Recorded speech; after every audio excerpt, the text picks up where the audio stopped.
బంగ్లాదేశ్ లో సార్వత్రిక ఎన్నికలు జనవరిలో జరగనున్నాయి. ఒకవైపు దేశవ్యాప్తంగా ప్రతిపక్షాలు నిర్వహిస్తున్న ఆందోళనలు హింసాత్మకంగా మారుతున్నాయి. ప్రధాని పదవి నుంచి షేక్ హసీనా దిగిపోవాలి అంటూ ప్రతిపక్షాలు డిమాండ్ చేస్తున్నాయి. ఆపద్ధర్మ ప్రభుత్వ ఆధ్వర్యంలో ఎన్నిక నిర్వహించాలని కోరుతున్నారు. మరోవైపు బంగ్లాదేశ్ తాజా పరిణామాలపై అమెరికా సీరియస్ అవుతోంది.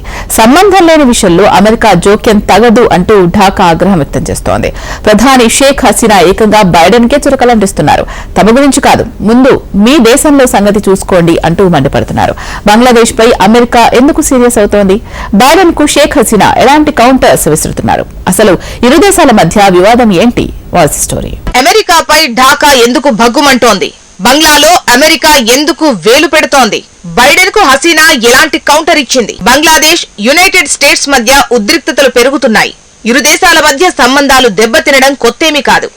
కానీ బంగ్లాదేశ్ లోని తాజా పరిణామాలు ఇరు దేశాల మధ్య మాటల యుద్ధానికి దారితీశాయి.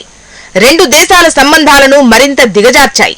అగ్రదేశంపై ప్రధాని షేక్ హసీనా ఇప్పుడు ఎదురుదాడికి దిగుతున్నారు. అమెరికాకు, ఆ దేశ అధ్యక్షుడు జో బైడెన్ కు తాజాగా చురకలంటించారు. దీంతో పరిస్థితులు ఎటువైపుకు దారి తీస్తాయో అన్న చర్చ జోరుగా సాగుతోంది. బంగ్లాదేశ్ లో వారం రోజుల క్రితం పెద్ద ఎత్తున నిరసనలు వెల్లువెత్తాయి. ప్రధాని పదవికి షేక్ హసీనా రాజీనామా చేయాలంటూ ప్రతిపక్షాలు డిమాండ్ చేస్తున్నాయి. వారు ప్రధానిని నమ్మడం లేదు.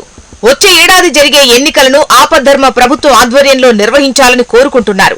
లేదంటే ఎన్నికలను బహిష్కరిస్తామని ప్రతిపక్షాలు హెచ్చరిస్తున్నాయి. అయితే పదవికి రాజీనామా చేసేదే లేదని ప్రధాని తేల్చి చెప్పారు. అయితే ఇందులో అమెరికా ఎందుకు జోక్యం చేసుకుంటోంది అంటే, ప్రజాస్వామ్యం పేరిట అమెరికా పలు దేశాల అంతర్గత వ్యవహారాల్లో జోక్యం చేసుకుంటోంది.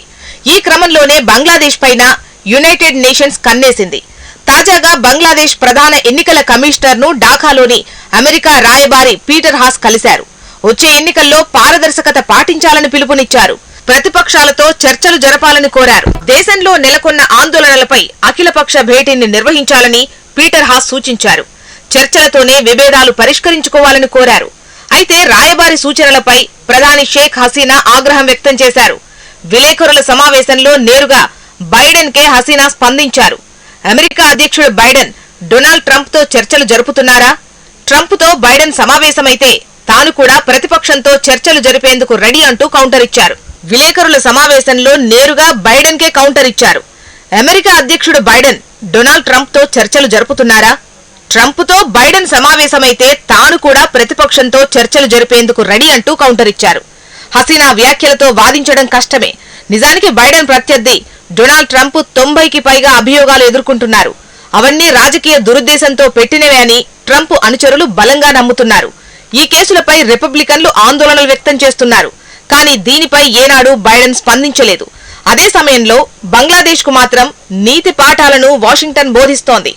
తాజాగా హసీనా వ్యాఖ్యలపై అమెరికా స్టేట్ డిపార్ట్మెంట్ ను మీడియా ప్రశ్నించింది. ట్రంప్ తో బైడెన్ చర్చలు జరిపితే ప్రతిపక్షాలతో మాట్లాడుతానన్న హసీనా వ్యాఖ్యలపై స్పందన ఏంటని అడిగారు. దీనిపై తాను వ్యాఖ్యానించలేనని స్టేట్ డిపార్ట్మెంట్ ప్రతినిధి మాథ్యూ మిల్లర్ స్పష్టం చేశారు. కానీ బంగ్లాదేశ్ లో తాము స్వేచ్ఛగా, నిష్పక్షపాతంగా ఎన్నికలు జరగాలని కోరుకుంటున్నట్లు తెలిపారు. ఎన్నికలు పారదర్శకంగా నిర్వహించడానికే విపక్షాలతో చర్చలు జరపాలని సూచించినట్లు చెప్పారు.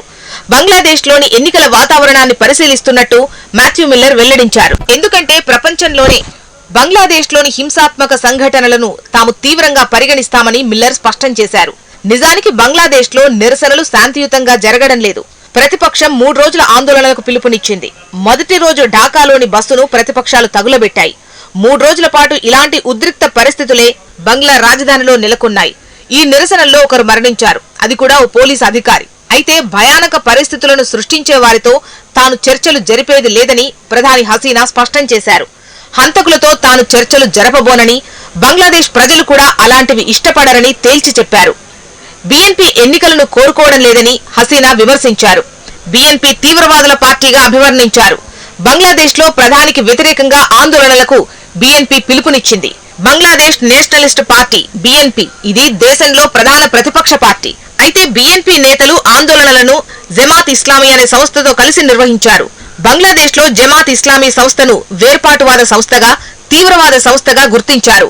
జమాత్ ఇస్లామీపై బంగ్లాదేశ్ ప్రభుత్వం నిషేధం విధించింది. ఈ తీవ్ర సంస్థ నేతలతో ప్రధాని షేక్ హసీనా చర్చించాలని అమెరికా కోరుకుంటోంది. అందుకు అమెరికా అనేక వ్యూహాలు రచిస్తోంది. ఇప్పటికే బంగ్లాదేశ్ పారామిలిటరీ బలగాలపై ఆంక్షలు విధించింది.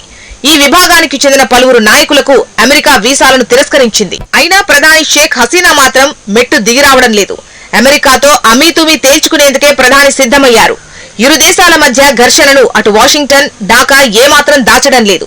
ఈ ఏడాది మార్చి చివర్లో ప్రజాస్వామ్య సదస్సు పేరుతో నిర్వహించిన సమావేశాలకు పలు దేశాలను ఆహ్వానించారు. ఇప్పటి వరకు ఇలాంటి సదస్సులు రెండింటిని నిర్వహించారు. అయితే 2 సార్లు కూడా బంగ్లాదేశ్ ను బైడెన్ ఆహ్వానించలేదు. కానీ పాకిస్తాన్ కు మాత్రం ఆహ్వానం పంపారు. అయితే ఇస్లామాబాద్ నుంచి ఎవరూ హాజరు కాలేదు. ఇది బైడెన్ అనుసరిస్తున్న ద్వంద్వ విధానాలను బయటపెడుతోంది. తమ విదేశాంగ విధానంలో భాగంగా ఆయా దేశాల్లో ప్రజాస్వామ్యాన్ని నెలకొల్పాలని బైడెన్ ఉపన్యాసాలిచ్చారు. కానీ తన మిత్ర దేశాలైన సౌదీ అరేబియా, తుర్కియా వంటి దేశాల్లో దెబ్బతింటున్న ప్రజాస్వామ్యాన్ని మాత్రం ప్రస్తావించడం లేదు. కానీ బంగ్లాదేశ్ పై మాత్రం ప్రత్యేక ఆసక్తి చూపుతున్నారు. అక్కడ ప్రజాస్వామ్యం లేదంటూ ఆరోపిస్తున్నారు. ఢాకాను కార్నర్ చేయడానికి అమెరికా అధ్యక్షుడు యత్నిస్తున్నారు. నిజానికి బంగ్లాదేశ్ అంతర్గత వ్యవహారాల్లోకి అమెరికా వేలు పెట్టడం అనేది తీవ్రమైన అంశం. ఎందుకంటే ప్రపంచంలోని అత్యధిక జనాభా కలిగిన దేశాల్లో బంగ్లాదేశ్ 8వది. అంతేకాదు బంగ్లాది వేగంగా అభివృద్ధి చెందుతున్న ఆర్థిక శక్తి. ఇండో పసిఫిక్ లో కీలకమైన దేశాల్లో ఒకటైన ఢాకాతో అమెరికా కయ్యానికి దిగుతోంది. బంగ్లాదేశ్ తో అమెరికా కయ్యానికి దిగడం భారత్ కు కూడా సవాళ్లు సృష్టిస్తోంది. వాస్తవానికి బైడెన్, షేక్ హసీనాతో భారత్ కు మంచి సంబంధాలే ఉన్నాయి. ఢిల్లీలో జరిగిన G20 శిఖరాగ్ర సదస్సుకు అమెరికా అధ్యక్షుడు, బంగ్లాదేశ్ ప్రధాని హాజరయ్యారు. ఇరువురు నేతలు క్లుప్తంగా మాట్లాడుకున్నారు. వారు సెల్ఫీలను కూడా దిగారు. కానీ ఇరు దేశాల మధ్య సంబంధాలు మాత్రం సక్రమంగా లేవు. అయితే ఢాకా, వాషింగ్టన్ మధ్య ప్రతిష్టంభన ఎలాంటి మలుపులు తీసుకుంటుందో, ఇందులో భారత్ ఎలాంటి పాత్ర పోషిస్తుందో క్లారిటీ లేదు.